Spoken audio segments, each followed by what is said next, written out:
બનાસકાંઠાના પાલનપુરમાં અસામાજિક તત્વો બેફામ બન્યા છે। વધુ એક યુવક પર જીવલેણ હુમલો કરાયો। ઝઘડાની અદાવતમાં માર મારી અને ચપ્પુથી હુમલો કર્યો હતો। ઈજાગ્રસ્ત યુવકને સારવાર અર્થે હોસ્પિટલ ખસેડવામાં આવ્યો છે, તો પોલીસે બે યુવકોની અટકાયત કરી તપાસ હાથ ધરી।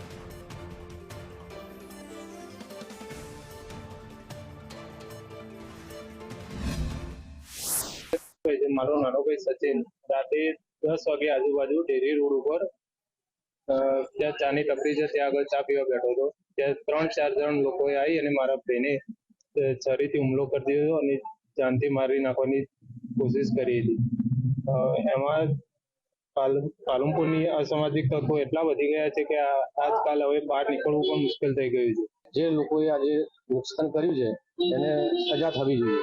અમારી એક જ વિનંતી છે કે આવું જો થશે તો આવનારા સમયમાં પાલનપુરમાં છોકરાઓને રહેવું મુશ્કેલ છે। આજે તો આ અમારા ભત્રીજાને લગાડીએ, કાલે કોઈ બીજાને લગાડશે તો એનું જવાબદાર કોણ?